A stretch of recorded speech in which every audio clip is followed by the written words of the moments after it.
build that we're converting today, as you've already seen, is a chateau. I've just recently moved over to France, and this chateau is right by my house, and I have been on the property many times, so I've taken lots of photos and I was inspired to build it. So let's see what we've got. I thought the most logical point to start off with would be to set out a sort of floor plan, and I actually found one inside the chateau, but it was quite inaccurate just from the eye test. I was walking around and some things just didn't seem to add up, so you'll see that I lay out a floor plan here, but it isn't the final thing, and you'll see that I adjust it a bunch of times throughout. The idea is just to create a 3D model that I can then add details to later, so I'm not trying to flesh anything out too seriously, but just trying to get in some base shapes. But you do see here that I add in the climbers, and they are quite significant because the chateau is actually a wedding venue, and this sort of courtyard area that I'm creating right now is actually the ceremony lawn, where most of the photos will be, and it is supposed to be the best looking spot in the chateau. So I thought it would be a great idea to try to get in one of these more prominent features of the chateau in early, the climbers, and try to translate them into Minecraft so that I'm not making adjustments later down the line, like you'll see I'm already doing with the shape of the chateau. And as I swing around back to the front here, this is the front entrance. There's a gate that would be a bit behind, and you kind of walk up a little pathway, and this is the first thing you'll see. Naturally, I think it's very important for this to also be a key feature, and a little bit extra time put into this one. You'll see I'm putting in the roof now, but I don't think that'll last very long because the amount of adjustments I made to the roof were ridiculous, because I'd start building it and then I'd come back and have a look at the chateau in person and realize that I've done something wrong. For example, from this front point of view, the peak of the roof is a lot higher than the actual peak of the roof. There's just like a front facade. I thought was really interesting, and I actually don't know why they do that.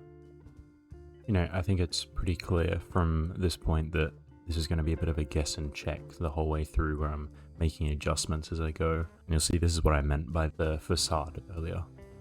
I'm just continuing to try to add this sort of shapes, the larger details, and work out where things are going, just to try to really get that scale down pat. It's things like the roof, the climbers, adding in windows and doors, that sort of thing. Then I tried to work on the color palette a little bit, which I thought was actually one of the most difficult parts of this build. Trying to balance the off-white tones of the more weathered parts of the build compared to the more refurbished grey colors, and just trying to transition between the two was quite difficult. Then also trying to find a balance of a noisy texture that is interesting to look at for the more blank walls, then also a texture that doesn't take away from the climbers and isn't too noisy when there are climbers involved. So I did wind up reverting back to the andesite, and kind of all the walls are now modeled. I'm just working on filling in the last few larger details of the windows and doors on this back wall, and then we're pretty much on to making the smaller details work, getting in those little adjustments that make a huge difference. If color was the hardest part, then I'd say a close second is the roofs. It's the amount of times that it had to be checked and updated and fixed to fit it a little bit nicer, updated with new references, that sort of thing. I think that it all kind of came down to the fact that the chateau is built by just some funky shapes mashed together. We have the tower, the cylinder, there's the chapel bar, which is just a little rectangle that's pasted onto the side, and then you've got the large L-shaped building, and on one of the other ends there's another square building that's coming off the side. And just trying to make the roofs flow between each other and trying to make the build cohesive was really quite difficult.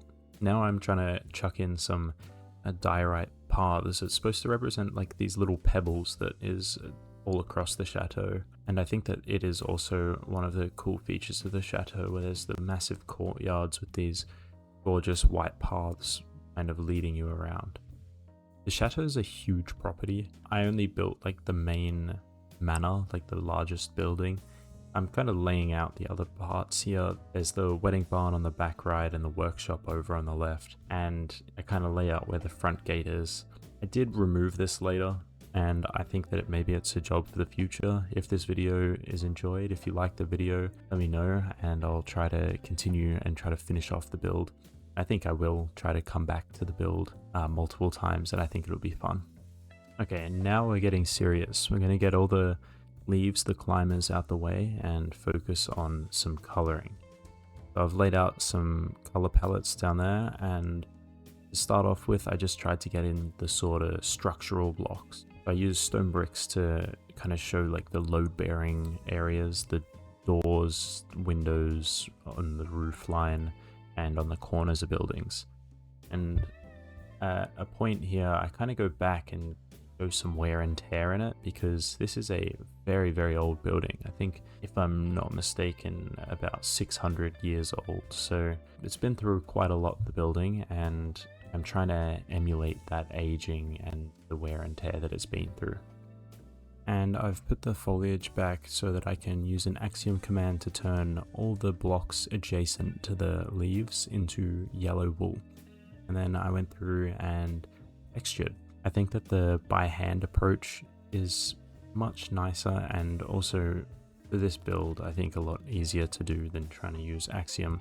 It just makes more sense to kind of go through each segment and try to do it myself. I tried to use some interesting blocks to try to blend the colors, because it's such a strange combination of colors. So I have raw iron and also iron and gold ore, and I tried to use them very sparingly because I do eventually want to build this in survival mode. So where the leaves are kind of adjacent, I tried to make sure that those were the cheaper materials like cobblestone and the planks.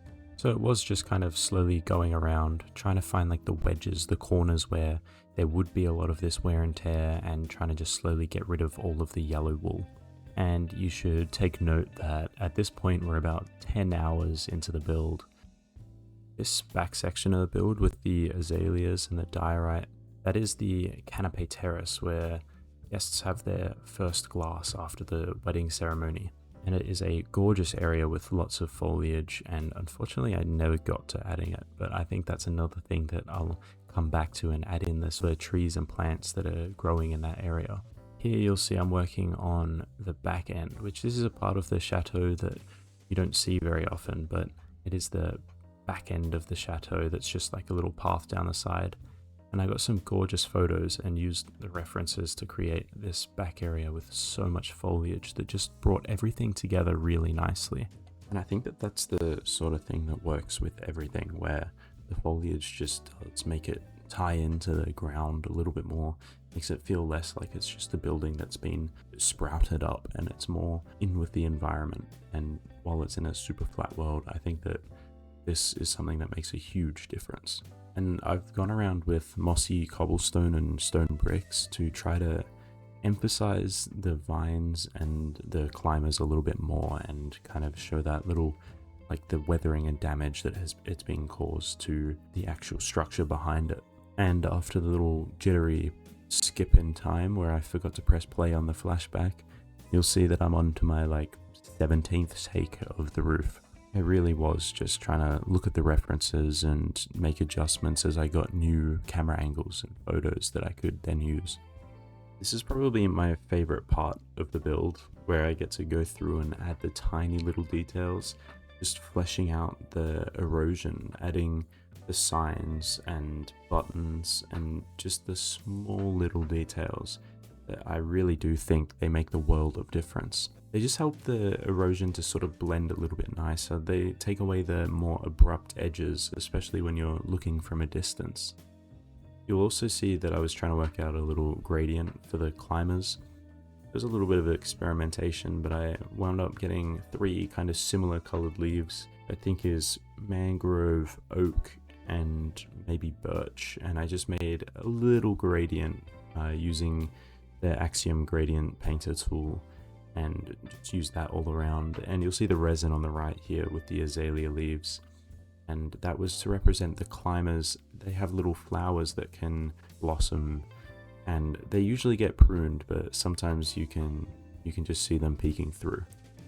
On the ceremony lawn there is a huge tree that usually the ceremony runs under, so I had a we can go at it, but trees are my kryptonite, so I think I'll leave that for last. And you'll see that I have a freshly upkept lawn, nicely mowed.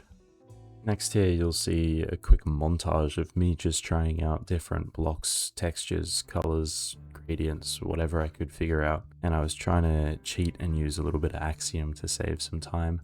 I just couldn't get the right vibe, and I was really struggling, and I think it was mostly I was just feeling a little bit lost with the build. I didn't know how to get it perfectly accurate. So I wound up deciding that I don't need it to be perfectly accurate and I can just kind of experiment.